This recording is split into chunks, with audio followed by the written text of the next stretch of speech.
In this video, we're going to discuss relations and functions from lists, tables, and mappings.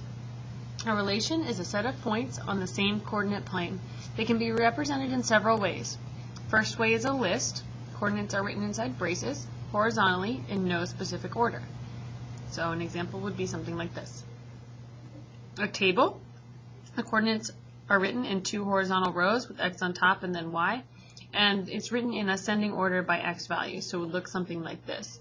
It's also important to note that tables may be vertically, x on the left and y on the right with the numbers underneath. A mapping. Coordinates are written in two vertical bubbles and are connected by arrows. X and y values are in ascending order from top to bottom, and we do not repeat any of the numbers. It is also important to note that relations can also be represented as graphs as well, but we'll come back to that later. Each relation has two important characteristics, the domain and the range. The domain is the x values of a relation, also known as the abscissa. Make sure I spelled that correctly for you. Go back to our vocabulary here. And there are two S's. There we go, abscissa, or the input. To identify the domain, we list to identify the domain, we list it horizontally inside braces. We put the x values in increasing order, and we do not repeat the values. The range, these are the y values of a relation, also known as the ordinate, or the outputs. To identify the range, we list it horizontally, again inside braces. We put the y values in increasing order, and we do not repeat any of the values. In order to determine if a relation is a function is a relation where for each input there is exactly one output. In a function, x values do not repeat.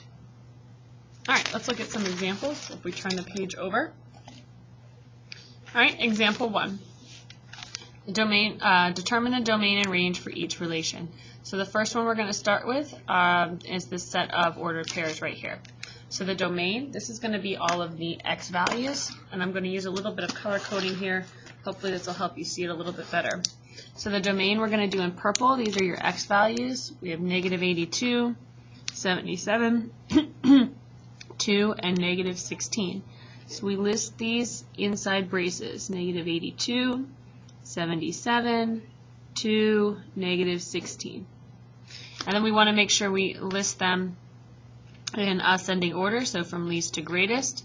So my final answer would be the negative 82, negative 16, 2, and 77. So again, final answer should be always least to greatest. Okay, range, we'll do this in a teal color. This is all the y values. So I have 62, negative 1, negative 88, and 35. So if you plan ahead a little bit, you can go ahead and put them in order from least to greatest the first time around. So my least would be negative 88, followed by a negative 1, followed by 35, and finished with 62. Alright, we're next going to go down to the mapping diagram right below. The domain, these are all the input values. These are all the ones that are on the left. So my domain would be negative 2, negative 1, 1, 3, and 4. My range, these are all my output values. These are all the numbers that I see on the right. Negative 3, 0, 2, and 3.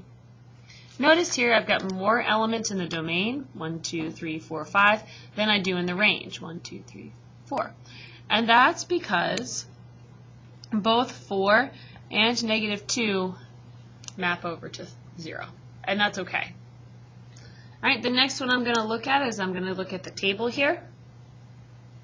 So my domain, these are all the x values, negative 10, negative 9, negative 4, negative 2, 1, 4, 8, 10, none of those repeat.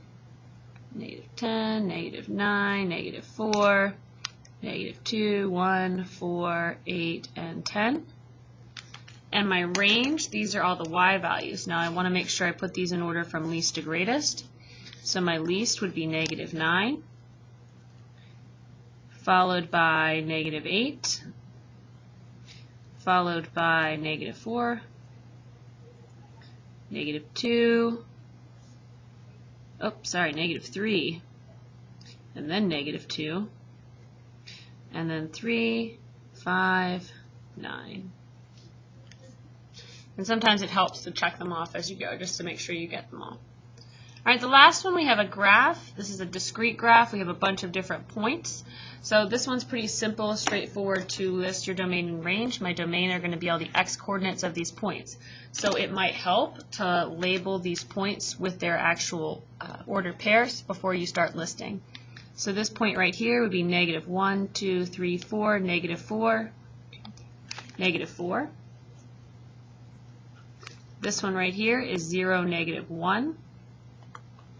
This guy right here is 4, negative 3. And then I have 2, 4, and 2, 2. All right, so my domain, these are going to be all the x-coordinates, and I want to go from least to greatest, so I'm going to start, this one should be negative 2, 2. There we go. So I'm going to start on the left, and I'm going to work my way to the right. So my domain, negative 4, negative 2, 0, 2, and 4. And then my range, these are all my y-coordinates, and again I'm going least to greatest, so I'm going to start at the bottom and I'm going to work my way up to the top. So negative 4, negative 3, negative 1, 2, and 4.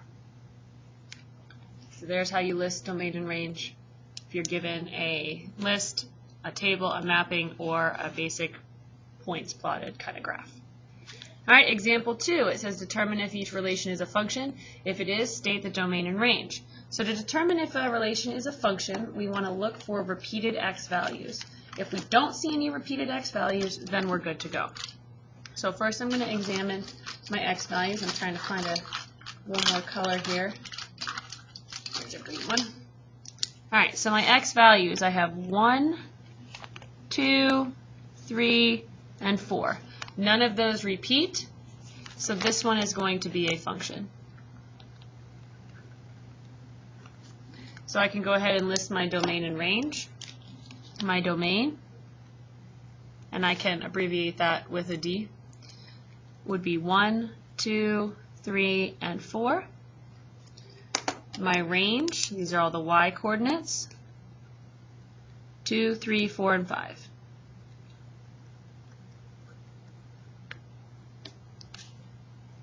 All right, next list. Again, I'm going to first examine my x-coordinates. I have 5, 4, 3, and 5. Notice these two match, so this is not a function. All right, we have two mapping diagrams next. This first one, I'm going to examine my x's, and I'm going to make sure that there are not two arrows coming from each x. So 9 is mapped to 5, negative 2 is mapped to 6, 5 is mapped to 5, and 7 is mapped to 1. So all of these guys are only used one time. So this one would be a function. Now, it's okay to have repeated y values. That's all right, that's legal. But it's not okay to have the repeated x values when you're looking for a function. All right, so for here I can list my domain and range. So my domain is going to be all the x values on the left. So negative 9, negative 2, 5, and 7. And my range, all the values on the right. 1, 6, and 5. And again, I want to make sure those are in the right order, and they're not. So I need to go least to greatest. So 1, 5, and 6 should be my final answer.